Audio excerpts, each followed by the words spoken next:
Okay, haters, we're back with a brand new episode of I Hate Real Estate, and it's a very special episode because we are back with our guest today, who is Elizabeth Small. Kendall, good to see you. Good to see you too. Moving on. Elizabeth. No, I'm just kidding. It's a whole lot better in the black than the beer outfit. You don't like this? I like the beer outfit. Elizabeth, we were pizza and beer on Friday. We had costumes because it was Halloween, but apparently mine is not good today. You look very attorney-ish today. Thank you. I tried to dress up for Elizabeth. Well, I'm glad because you guys have a bit of a history too, right? Because you work in the same town, you know who each other are. So we'll get to that in a minute. Most importantly, welcome to the show, Elizabeth. I couldn't wait to be here. And I hate real estate. Really? I know. I'm sorry. I needed something catchy. That way people will tune in and hear exactly why would anybody ever want to hate real estate. So before we get to that, let's talk about you. You have got an incredible career history. I know from a female perspective anyways, watching some of the barriers that you've broken over your career and learning about them has been very inspiring for me. So let's start at the beginning, how you even broke into this crazy game we call real estate.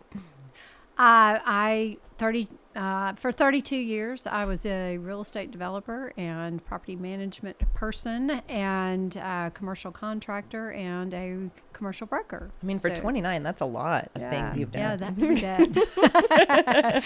But how I got into it, I was the first employee for someone who was in the development business. And I learned the development business by typing partnership agreements. And so I did that. And just after I started working with this person, then we built and I had to learn how to train site managers in an apartment complex, and then did that, and then one thing led to another, and we started a construction company, and I had to learn how to do that, and I did that. And so after all those years, we had a great staff of folks, and I was ready to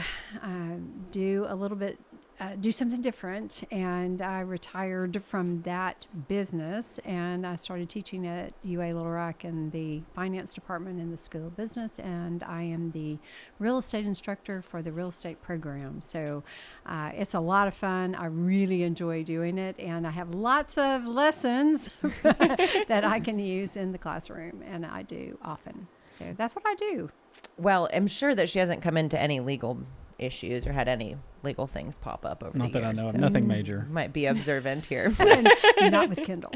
Right. No. Well, and what's interesting, though, about it is the show itself is meant to bring awareness and information, especially to agents on the new side, but also agents who have been in for a long time. I mean, what you just described right there are things that I don't have any experience in, even though I've got a real estate license and an appraisal license. Like, that doesn't touch development and construction. And it just goes to show that real estate encompasses so many different things that you can do with it. And you started all those years ago and have managed to touch almost every little area of it as you go. Plus, you're married to an appraiser, right?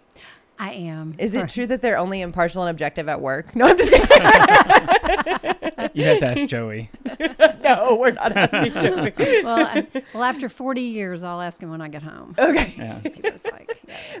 But that being said, there's good and there's bad that comes with real estate. I mean, and part of what you're doing right now is trying to help shape more, I would say, higher educated, really experienced people before they get into the field, right? So can you talk to me a little bit about your new position at the UA Little Rock? Because I want our listeners definitely to go enroll right away and get into your classes.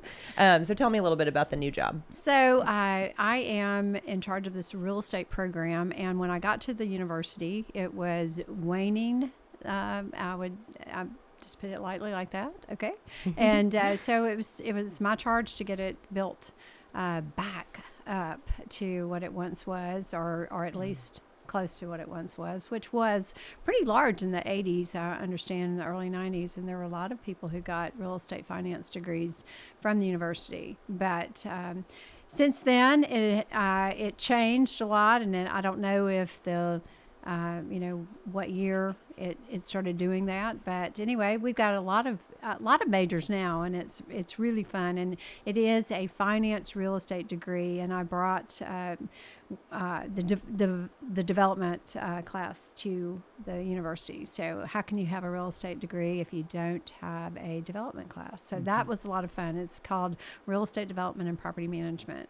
So that's our capstone course now. We tried it out for a couple of years as a seminar class, and it really took. So now most everybody that takes it are truly concentrated in that real estate world, and that's the most fun class that I teach. But I love all the classes, so it's I've had the privilege of coming to one of the seminars before I think the format changed, and it was incredible because she had Scott Seelig there, who was working up in North Carolina and was dealing with a lot of things in that, I think they call it the triangle. Is that right? right. He's at Duke University, okay. and he is the person who's in charge of all of Duke's physical assets. And so it was a learning experience for the students, as well as Jamie. She did learn some things. She learned a lot of things. I literally, that's what kind of lit my fire and kind of made me look very closely, more closely anyways, at your career and what you had done, because I have a passion for, as you know, like how many real estate agents have you met that seem like they've gone through a real estate finance course? So I'm sorry, it's not funny, but it's one of those things that, yes, zero. It's one of those things that if you can add, and we've talked about this a million times on the show before, that extra level of professionalism and understanding, and make it so that they don't have to fail forward on some of those massive projects where failure is not an option, it makes it a whole different deal that you're experiencing when someone has that level of education.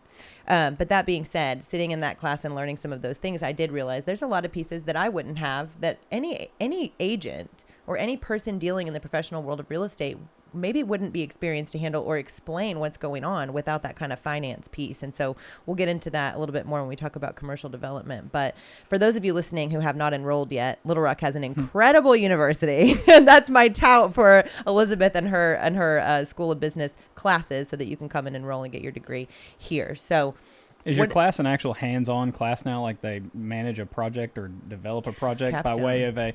Well, I know I have an MBA from UALR, and I remember the capstone course that we did. I think it was Professor Stone who was there at that time. I have my MBA, and Professor Stone was and my I still have teacher the too. project that I did in that class sitting on my desk because we spent so much time on it That's that I right. wanted to keep a copy of it.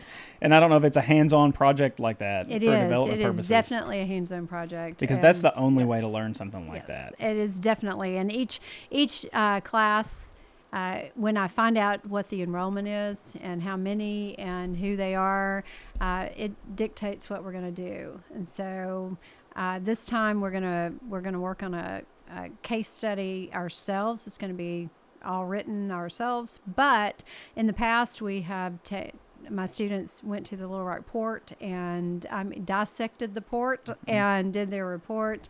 And the goal of that was to give the Port Authority Board some recommendations, and they did, and that went over very well. And they studied. It was so much fun. yeah, That's you a can cool tell idea, how though. much you enjoy it when you talk about it. It's for sure. hard for me not to get really involved with it, because it's like, okay, here's your assignment, and this is here are the avenues, and I will help you along. But it's like, it's hard not to just do it for them, because I get really excited about it. When you've When done I it get so in your many class, times you in the can do it past. for me. Yeah. I feel like I'm the only one at the table without an MBA. She gets to be in my group if I did. No, I get to be in y'all's group. Okay. Boom. Well, I did have a class that the Rodney Parham Merchants Association Yeah. was just formulating. I mean, they were just forming, and so the students, I broke them into 3 different groups, and each one of them had a different perspective and had to do it in a different assignment. And so they got to work with the newly formed group and made some suggestions to that group and what they could do to increase their membership and increase their participation, and what were some outsiders' viewpoints of what was going on over there. And that was amazing. I mean, so that was a lot of fun. And so each year it just depends on the class, the size, if they're all real estate majors, or if there's some in there that are not real estate majors. And so I make sure that I am covering things that are pertinent to everybody. It's a fun class. Yeah. So. Do y'all do a joint degree program with the law school? Actually, we do not, but I would really like to do that. Because I would have loved to do that. But I did teach a couple school. I would of have loved if you did that. JD I know. MBAs this summer, and That's both. what I have, is the joint degree program. Okay, That's what so I the did. JD MBA students, they were great, because it was a real estate market analysis class, and it's for graduate students only. And they were wonderful, because those are the first 2 that I'd ever had, and they were both interested in real estate and had real estate owned real estate themselves, like with family or with partners. And so their projects became really more meaningful than, somebody that had to go out and just pick something. Yep. Yeah. And that was fun. And we've even had, we've continued conversation about their sites and what they can do with their sites way after, the time of the class. Cool. Yeah, it's pretty incredible. I'm looking forward to my experience, and I'll sit down and talk about my MBA when I have one. Yeah. But I've hijacked you enough now. Go ahead. Moving on to pertinent information for everybody. Real though, pertinent information for everybody is going to bring me right to one of the topics I want to talk about real quickly before we go into commercial deals that don't close at the table. So if you've experienced that, or you're a commercial agent, or you're a residential agent dabbling in commercial, this will be an important episode to hang on to. But first, you don't have any beef with Kendall, right? Never had any court back and forth. Okay, just getting full disclosure. And now you asked that, we will next week probably. No, yeah, that's okay. That's You and I have enough That's the way the city on. works. We will not. It won't be beef. They'll be on each other's side. That's right. But we were at a luncheon that you were not at, and we were hearing from a couple of different UA Little Rock graduates that were being honored with awards, alumni awards, one of which is Carl Carter, and as you guys know, had experienced a tragedy in real estate with his mother and has since formed an incredible foundation, which does keep us, aware and cognizant that safety is important. And as we've been developing the podcast, some of the things we've been trying to do is add continuing education sort of attributes and values in there so that we can talk about it. And when you said this morning, we were talking on the phone before the show, and you said something about the hour of safety that we always have to take. And admittedly, we check it off in our mind like we do with most CE. Check it off. I did the safety hour. But really, we have to be so much more aware of what can happen. And of course, I carry a stabby thingy. I don't have a gun. I have a stabby thingy. I have an alarm.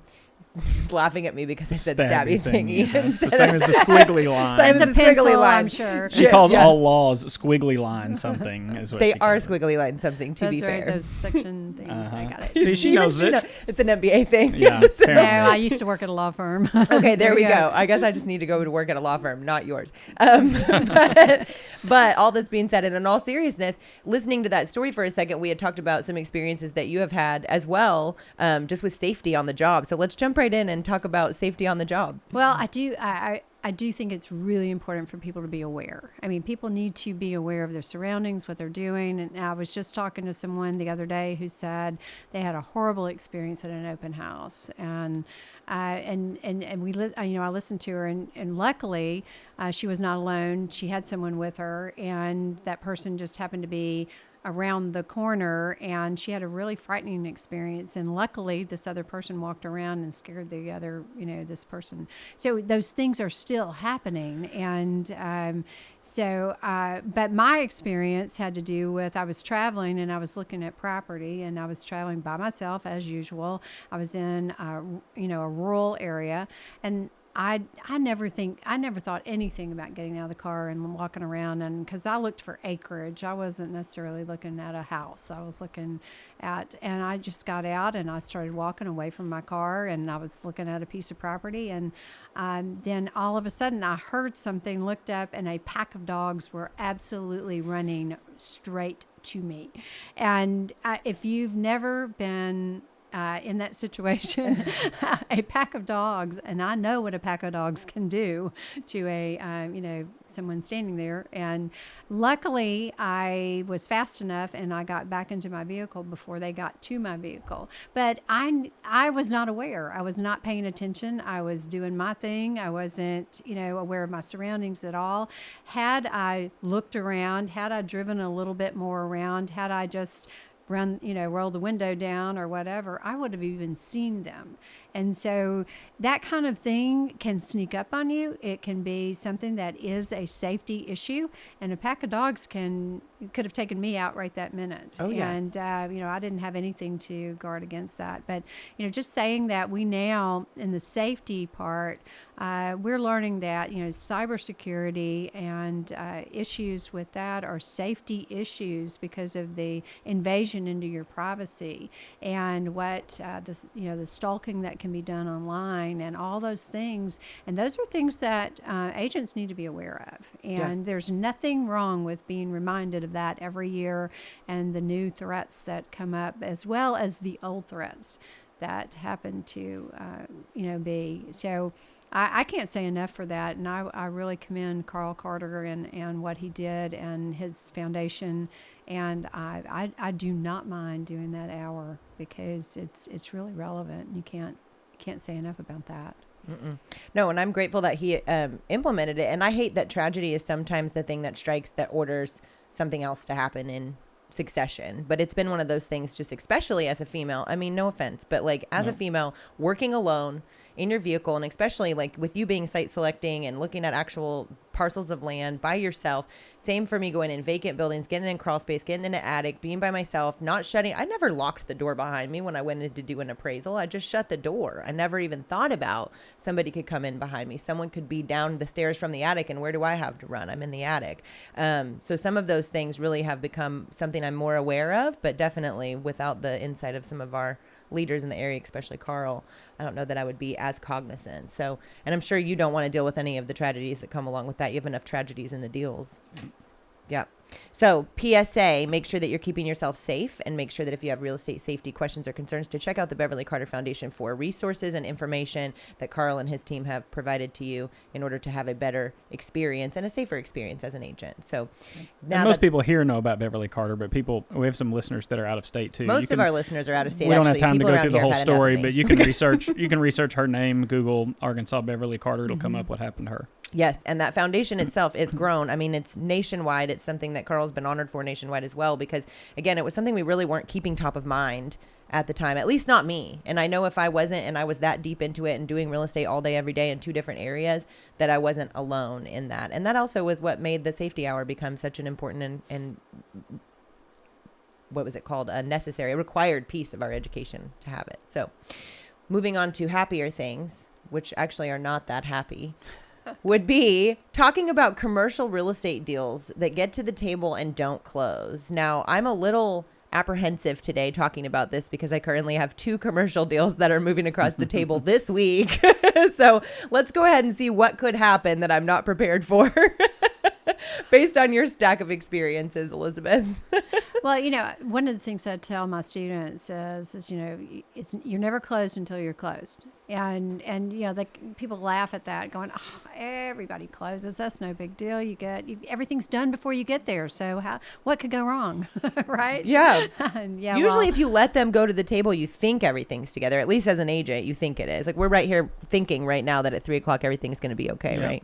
At least I think it is. Continue. It will be. We're just going to say it will be. Okay. No, but you can absolutely have everything to the point that you want to have it, and things can happen, and especially at the commercial table. But I know it in the residential too, that things can happen. So, but yeah, we had lawyer lined up, not only lined up, but sitting at the table, and we had lender right there. Lender wasn't an issue. And of course, us being the buyer, there was no issue. The seller was fine. Everything was going great. But we were trying to do a multi-close, because when we would do a syndicated, what we were doing were multifamily syndicated properties. And so we would have everything happen at once. And so the land would close at the same time that the partnership would get closed, with the syndicator and the investors coming in and everything. And it was very multi-layered, and took a lot of preparation on the front end. And when we would get there, usually, unless there was sometimes it was a little delay because of something popped up on the survey or something that we would get straightened out, and we would just kind of delay a little bit and get it done, and that was fine. Well, a couple of times, and one in particular, we were there, and it had to close that day, or else it wasn't going to work because of the tax credits that we had involved, and the tax credits had to be done that day. It was right at the year end, and the syndicator investor just backed out at the last minute. I mean, literally on the phone. We were on the phone. We were going to do this with them. They were out of town, and we were doing it all. They were on speaker, and they would not. They just decided they did not want to do it based on the information that we had given them, even though they knew this was happening, and they had agreed to do it, but they changed their mind. And we were devastated. I mean, we were sitting there, everybody was there. And I remember it was just, I couldn't believe it. I mean, I walked out of there going, do you know how many thousands of dollars we've just down the drain? I mean, like a lot, like 25 or 30,000. It had an S on the end of thousand. I'm already upset. And then, that was just all the work that had been put into it. Then we had to talk to the owner of the property and say, this did not happen. What will you extend this? We're going to try for it again next year, but we've got to go through another tax credit round at this point because we have lost these tax credits. And it was just one of those feelings that we thought we had it, and it didn't work. And it is, you just don't, you've got construction company who was, looking forward to this and was in their pipeline. You had subcontractors on that end. You had, the owner of the property who had to rethink, and did they want to sell it to somebody else, or were they going to talk to us again? You had, we had to pay the lawyer bill no matter what. And, we had to pay the market survey. We had to pay for the feasibility study. And then all of that had to be updated for the next year. And so we had to repay for all that stuff. So it was a huge financial lesson. But, I went over in my head thousands of times, what could I have done to have, made this not happen, and it was, I really didn't want to deal with that syndicator again, but they just kept, they were uncomfortable with at the last minute, and they couldn't make the people that they were answering to comfortable. And if I had known that, we would never have pulled everybody together and sat there and done that, because that really was, it was way past being embarrassed. That was not even an issue at that point. It was just a devastating feeling. And when you added up the dollars and the time and the everything that had gone into that, and then how you had to rethink the future was really different. And so, a house deal, there's some really big houses that could happen with too, but this was a much larger, multi-million-dollar situation that's why my head's in my hands already, because I'm over here thinking we can break this down and figure out what happened and all those things, but end of the day, and especially if you're new or haven't worked in commercial, we have already gone through feasibility studies, because this is new construction. This is something you're going to have to understand the feasibility for the neighborhood. You had a highest and best use analysis come in. You had a commercial appraiser do that, which is not cheap. You must have had a surveyor involved. Like you talked about with the contractor, plans were drawn, architects were involved, phases were probably come up with. You've got an agent who's really unhappy as well, because if you're talking about multi-million-dollar deal not closing, I've been there. Yeah. Sorry, Aaron. But it's one of those things where, like you said, it's beyond going to your car and crying, which is what I do when a deal comes apart. I just give myself a minute and I go in there and I cry. But I'm usually not sitting at the table with multiple partners or in a position where I'm dealing with a multi-million-dollar new construction development. Hopefully I will learn from this experience not to count my chickens before they hatch. But unfortunately, I've been learning that lesson for 10, 15 years and it still hasn't stuck. So let's start with, though, the ramifications that also come along with that, because you can tell us how it turned out, but how could it have turned out as well if, you're the attorney in the situation, and I guess we're breach of contract technically, right? The buyer just pulls out at the last minute. The buyer may have had rights under a contract, but assuming they didn't, you could have been in a massive piece of litigation. The fallout and the damages for so many different things that she named, and many of which she probably forgot to even list being there, would just cause a domino effect of litigation to occur. Oh, and that feeling that you were trying to peg, that's actually the name of this show. There are days that I hate real estate. I was just sad. That's what I was sitting there thinking. That day I was going, I hate real estate. Mm-hmm. I really do, yeah. But, from a legal standpoint, it's a nightmare. We could do a whole episode analyzing what she just said and the legal fallout of it. Yeah.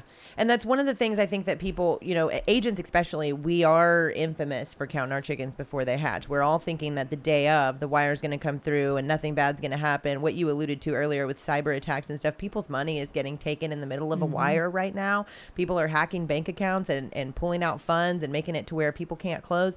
But then the big key, and I think for me, especially if you're in Arkansas now, every state has different tax credits and different programs and different things that they get from the federal government, from the state.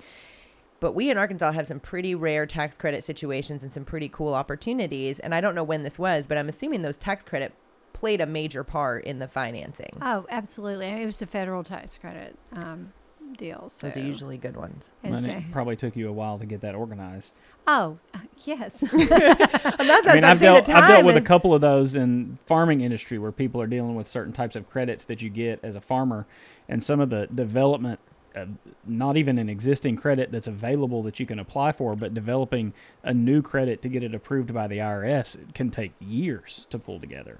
We had, it would take anywhere from, when we first started, it would take 6 months, and it was 12 months, and then it would be 18 months, and then it would be 2 years. And then the one that took the longest, it was a 6-year deal. And and it wasn't that big of a property, but yeah, it took 6 years to get it. And we had it approved that first year, and 6 years later we got it closed, and they wouldn't increase the amount. So we kept having to adjust and adjust and adjust to make it work. So in hindsight, if there's a way for you to, like you said, you've run through this in your mind a million different ways, would there have been any indication from you that they weren't comfortable prior to the day, or was it something that happened live time and you're just sitting there going, I literally had no indication? Like right now, I know my indication on one of my deals is because this guy's not calling me back. He probably has not ordered the appraisal, Well, we knew that they didn't come down here to do the closing, but that was not unusual. Right, being out of because state. Being from out of state. But I guess with it coming to the absolute end of the year wire, maybe maybe we should have known that when they waited that very long to say that they would do it or not do it. But I had no indication they were going to say no, they weren't. Even in that, there's no. When you look at a deal like that, there might be some problem that they're not bringing up. That's something that when they do, it can be resolved and take a little longer rather than kill the whole thing. Oh, but we ended up doing it the next year. But same people though, same syndicator. I think we did do it with them, but we were able to satisfy them with additional information by that time, and we had to redo the tax credits. So we got the tax credits again, and we were just fortunate. Because that wouldn't happen every time. Mm-hmm. That absolutely wouldn't happen every time. Well, and the sacrifice of time, when he started talking about the tax credits and I started going through my mind, it's not just the money lost. It's the big thing as an agent, as a developer, as a contractor, whatever position or role you're playing in the deal, the time that you devote to these things, it's really important that you keep a record of what you're doing. And I think for me, this is a random PSA kind of coming out of this experience, though, because something I've been doing lately that this is confirmation to keep doing is I've been taking notes in every deal along the way. Like, this is really what happened. I could have looked back and seen this maybe if I would have, dug a little bit deeper. And now I've gotten myself to the point where I'm just like qualifying my buyers so hard before they ever have access to my seller. Like if you can't put down $15,000 of non-refundable money and you're buying a $2 million building, that's a problem. And if you would have told me that 2 or 3 years ago, I'd be like, well, why would he want to put down $20,000? That's not the question. The question is, can he? Have you found any lessons of throughout not just this deal, but other deals that have come apart either at the table or right before the table, lessons that have helped you to better vet a deal in the future? Well, I mean, of course, that was a huge lesson. And trying to do things at the very end of the year, even like as closing on a Monday, even as a contractor, I mean, you don't know what's going to happen. That contractor, if you're doing something, not only if you're the developer and your construction company's doing it, waiting till that last part that where you could actually lose the whole thing is really that is dangerous. It's so risky. And I remember once we were a contractor for another person who was doing a tax credit deal, and I had taken vacation, and it was December 31st, and I was on the phone and I was pacing, talking to the contractor because we couldn't get the CO on the job. That literally the CO triggered the end of the job and the tax credits kicking in, and they couldn't do it because the person that had to write the CO was fishing, and it was amazing. And doing it and going up to the wire like that and being that risky is almost, that's just like a heart attack waiting to happen. I know, and I'm having one right now while you're talking is, about it. I'm like, so, go find the fisher. Yeah. So, and they did. They I'll tell you, I can't tell you how it all happened, but it was just a miracle. And they got him, and he did sign off on it, and it saved the deal. But that kind of thing is waiting, and because you don't know, and you can't predict construction, you can't predict weather, you can't predict any of that. And then who knew that, it was the end of the year and somebody be on vacation themselves, and there's only one person that could sign it. So you need to check those things and really pay attention to the schedules of everybody and let them know that, how crucial they are to the deal and how important they are, and treat them as such. Did you ever send critical date timelines? We sent them, but do they ever get read? They get read, but when you're in construction, it's whatever date you can get it done. Right. The first time you have a 3-day delay from weather for some reason, they just toss the timeline aside. I mean, it's very different. Kind of, but at the same time, what you just said, like, so my freedom in the deals I'm in right now, and I know I'm trying to relate them though, because I know there's a lot of agents out there who practice commercial real estate that have their basis in residential, and they move into commercial by nature of, okay, they've become a good enough agent in their market that people start coming to them with more than just my house, right? And I know from me that's kind of naturally how it happened. People would started to approach with investment properties, and then they go from there. So when you're sitting in a situation where you're waiting to see if I'm going to close and you're running it up to the wire and you're real risky about it, critical date timelines for me, the reason I think they're so important is because I don't see them. I don't see other agents send them to me. I don't see title companies send them to me and say, when I say critical date, I mean for the transaction. I'm not getting an email from them saying, hey, now that we're under contract, your due diligence ends XYZ. This is when I need the deposit by. This is when I need the disclosure by. And for me, that's become my entire guideline of a deal are those dates. And when I see that date, I'm going to start calling you. And I may not call you in the first 6 days of the deal once we're under contract, but I will call you on day 7 to let you know you have 3 days left for your due diligence period. Have you seen in a lot of the complaints or transactions that you've been dealing with critical date timelines come through? Not except unless the ones I do.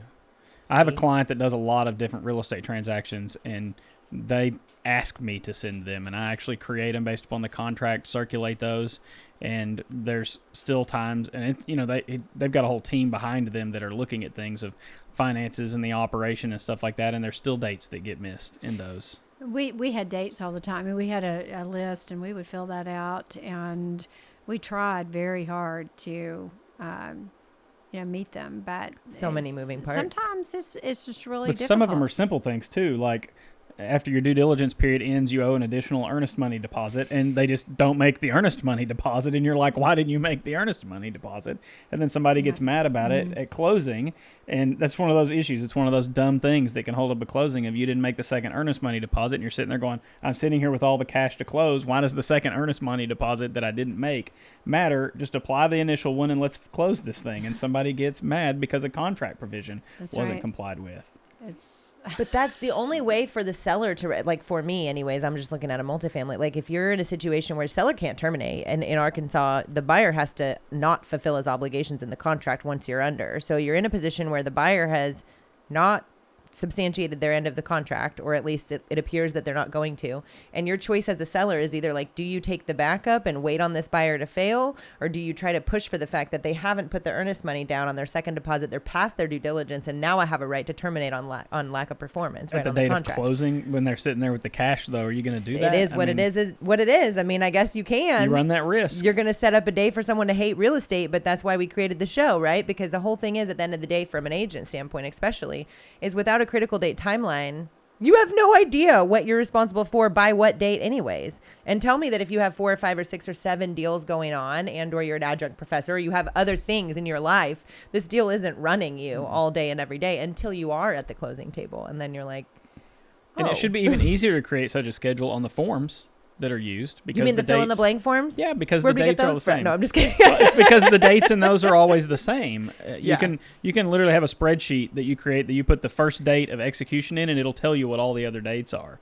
That's I mean, an we're Excel. talking about deals where when you're doing a commercial contract that don't have agents involved, or you have someone assisting you. Excuse me, you there can are get- agents involved in the I commercial know in that, contracts. but in some of the stuff she did, there's not always an agent involved. In the ones that I do, there's not always an agent involved. You get a contractor for like a building contract. You get a contractor and a property owner that come together, and there's no agent involved in that. And you may have who knows how many dates that tie into each other. May I submit to the court that I feel an agent should always be involved for this reason?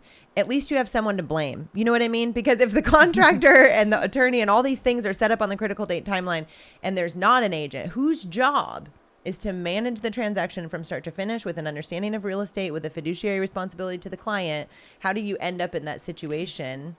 Well, we were fortunate enough that, we were agents, but we did not take commissions. And so if we dealt directly with an owner, it was our responsibility to make sure that an owner understood what was going on. And the offers that we used were drawn up by a lawyer.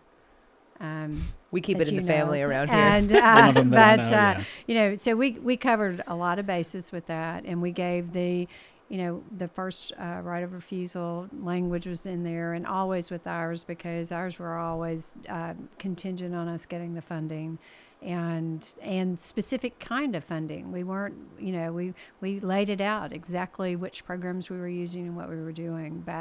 And when the layering of funding gets involved, that's really interesting, because one set of rules and regs from one agency might be close but not completely the same as another federal agency, and you would think that they would all be the same, and oh my goodness, they are not even close. Sounds like the difference between USDA and FHA guidelines on an appraisal. Exactly.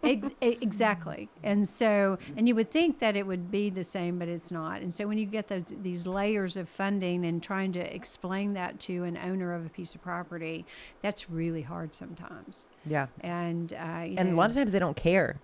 Oh no, they don't care. No, They just figure out a way to make it work. They're like, make the make check it say work. this on closing day. I don't and it care needs who to it be comes in from. one total amount of this. Right. Yeah.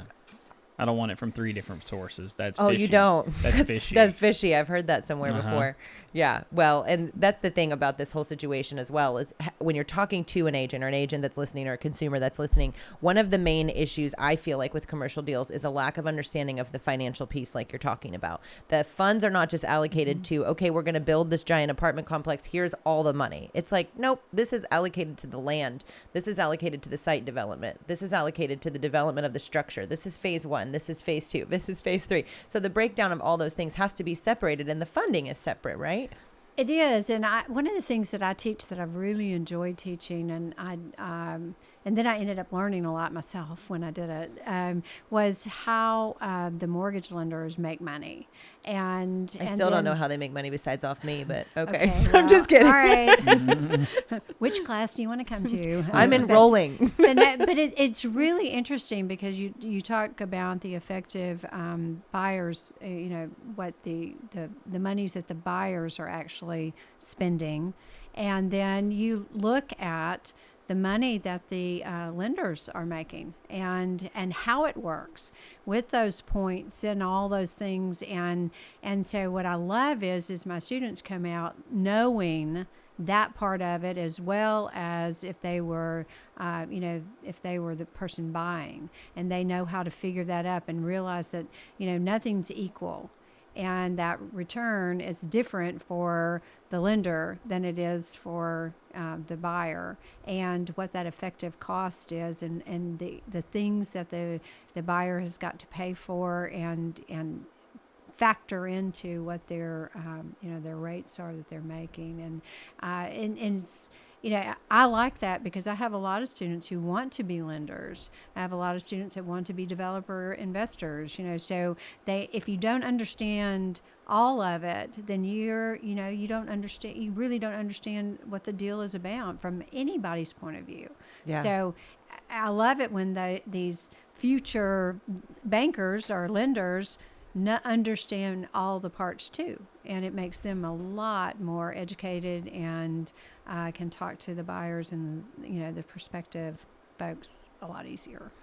So. Yeah, I really hope that someday there's a requirement you have to go through Elizabeth Small's real estate finance course to get a license. Oh yeah, that would be great. Yeah, or at least go through. I've submitted this to you before she came on the show about I really think it should be you have to go to a university to at least get that level course understanding. I mean, I know that barriers to entry, and it's going to come up now because now we're at the end of the show, so we can start talking about the things that, being real rude before we get off there. But the thing with barriers to entry, we have had a constant back and forth about this because you've got, like appraiser or mortgage, whatever. You've got these crazy high standards to entry. And when she says back and forth, we're in agreement on this. Okay. We just go back and forth all the time because we're like, how do we solve this problem, really? Yes. Because it comes down to a fact that you've got a lot of real estate agents coming out of school with a pass the test level of education. But and it's not their fault because practical application happens in real estate by failing. You don't learn any lessons in real estate without success or failure, right? I mean, you either learn, oh, I did a great job, I did everything, or, oh no, what lesson do I get to take from this to put in my tool bag for the next 7 to 10 years? With appraisal, it's a little different though, because you get that practice, whereas everything else, including law, you have to just go out there with your brand new license as a developer, as a builder, as a contractor. Same thing. You have to go out and fail in order to learn the lessons that are attributed to your field. And I think that's my big concern with real estate is that you have to hurt somebody financially, probably, and or yourself in order to gain experience. And Would it's you supposed agree? to be set up where you're prevented from failing by having some broker there overseeing your transactions, and it ends up you as a broker, you may have a broker's license. I'm not sure if you do or not. Both of you know that that's not always the way it works. It may work in your business or your business, but in all of the businesses it does not. In all the brokerages that does not happen. Well, that's one of the reasons, and I don't even know that we've had this conversation, but that's one of the reasons I closed my brokerage. Yeah. That was one of the reasons why I decided, look, my license belongs underneath the supervision of someone else, not because I'm concerned about my actions in particular, but because my ability to oversee the transactions of more than a few agents at a time when I'm trying to oversee someone in puberty and someone in Pampers is not going to work. Those are not my agents, although they could be compared. The situation with those agents, though, is that I have to know the critical date timelines of every single one of those so that if somebody calls me from the real estate commission, I'm like, yes, of course that's closing on an XY date. This is what's going on. And as soon as I started to lose count of what was going on and really being able to oversee that, I was like, hands up, because I don't want to be in a position where I get caught for not doing what I'm supposed to be doing. So, I don't know how every agency works at all. I do know that I tell my students, and based on, especially, I have a real estate advisory board, and one of the people on that board is a residential broker. And I do have students that want to go to real estate school, and I love that. I think that is great. Everything that they take in my principles class and all of that is going to be on that test, but not nearly everything that's on the test. I don't teach to the test at all. And so they need to go to real estate school. And I absolutely firmly believe that. And if they need to take miss my class to go do that, then we work it out because they can do that. Right. So, but this person that's on my real estate advisory board, she took it upon, I asked her if she would talk to one of my students that was going to be going to real estate school, and they actually had gone to the same real estate school, and she said, absolutely, I want to talk to her, and I'm going to tell her how to study and how to make it worth her while, and how to make her understand what to remember, and how how to work it. And so she did. She took her, it was like a mentoring type thing, which I loved, and it was really, really good. But taking that and understanding that is really important. And I liked the post-licensing classes so much. I mean, of course, you didn't have that pressure of having the to test. pass a test, but the information in that post licensing, especially on the broker hours, I learned so much in that class, and that was very, very helpful to me. So, I mean, I believe in real estate school. I believe in the post licensing a lot, and but I also know that, you know, when you get your license, you've got to look at real estate companies and you need to shop them. And that was one of the things this broker told my student. You need to shop real estate companies like you would a car. You've got to look at the culture in that space. You've got to look at, you know, the fees and how they work the fees, because not everyone's the same. You know, what are the requirements? What are, you know, all those things. And you've got to make sure it's a fit for you. And just because your uncle or your cousin or your dad has an agency, it might not be the right one for you.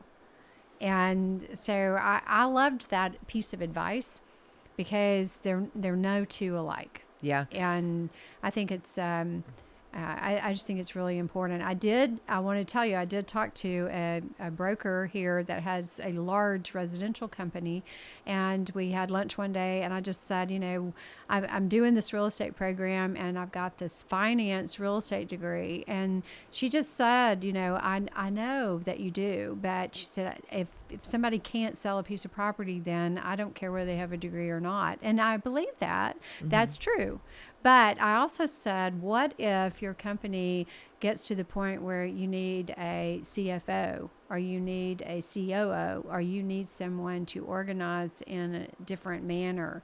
And she really said, you know, I hadn't really thought about that. That would probably be really good. So this degree, and I'm trying to make this so that it can not only be good for the commercial world or the commercial lenders, or for people who want to go into appraisal or into right-of-way acquisition, or all those things that you can do, or work at a title company and do all those things at an easier, entry.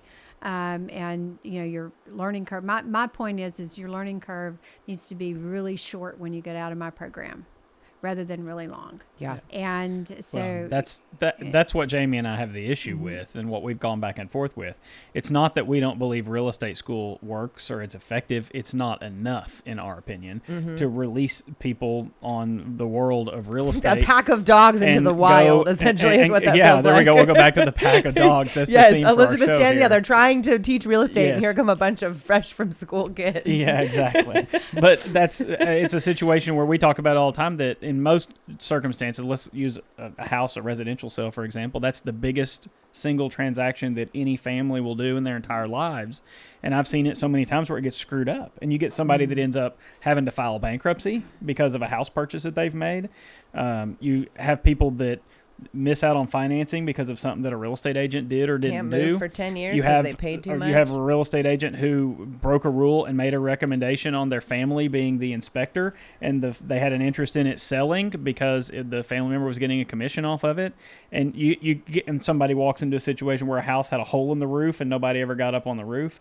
And the home inspection, we learned that sometimes the repercussions in specific, like you said, agencies are all different. And I think that's why I had so much respect when I walked into your class and thought, they're teaching real estate in here. Like, it's real life. But we've discussed all of this. And we've discussed a situation with an agent recently up in Northwest Arkansas that we're going to go into on our next episode about something they did. And there's nobody in real estate school teaching this person to do this. It's somebody outside of real estate school teaching them to do this, or just a complete lack of understanding of details that may not be on the test. It's something you learn while you're working, and there's just not a good mentorship program that's out there. The broker program, the licensed broker overseeing a bunch of people acting as the mentorship type of deal is not, in my opinion, it's not working like it should for everybody. Some people get out and they get it and they understand it. You get people like those that are in your class, and you said it perfectly. You give them a short learning curve instead of a big learning curve. The people that get out of your class that then go and take the real estate school, go through real estate school and take that test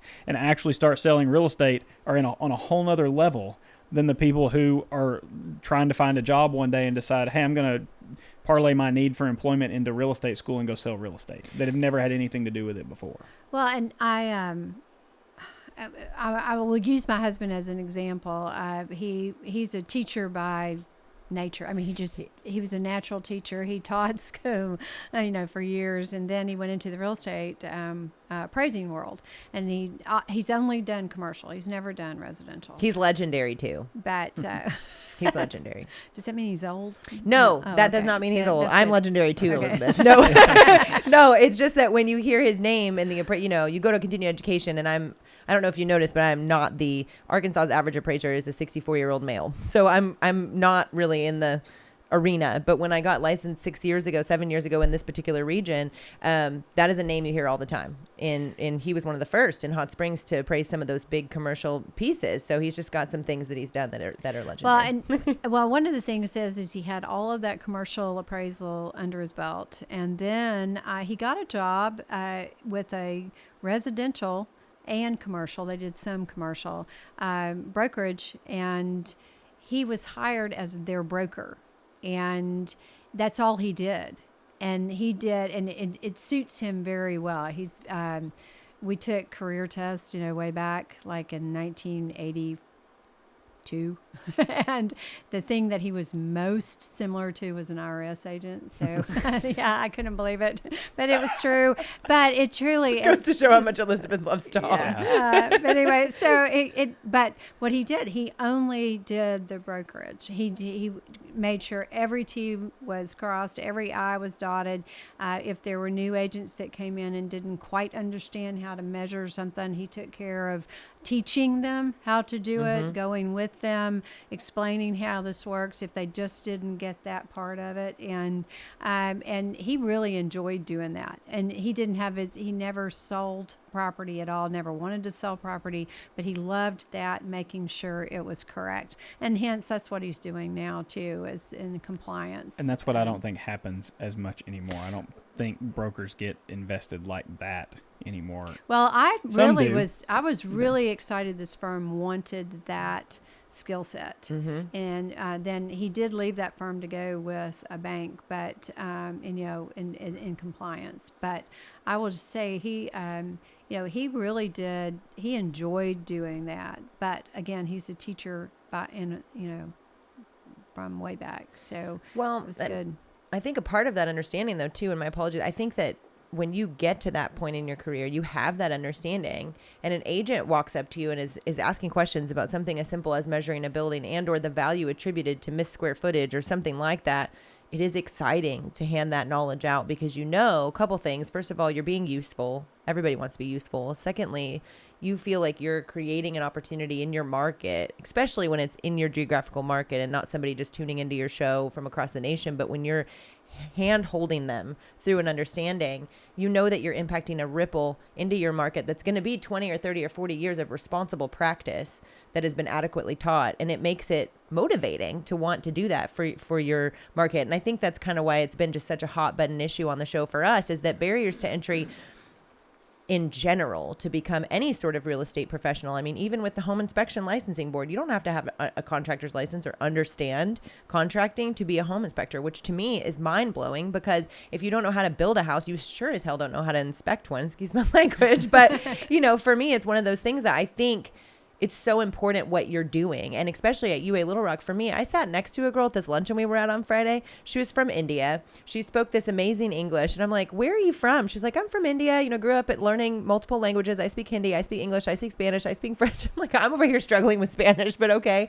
She literally is in y'all's program and talking to me about things that I was just learning in my 12th and 13th and 14th years in real estate, that it took me experiences to stumble over, fight through, sit in my car and cry about until I had that understanding. I had to earn those stripes. And what I feel like they get with a higher level of education is they learn from other people's mistake, which is the most valuable thing you can do with your life, is learn from somebody else's mistakes instead of having to make them yourself. And so I think it's, a shout out to what you're doing and what you're trying to do, and also kind of going to continue to push Kendall until he decides he wants to write legislation.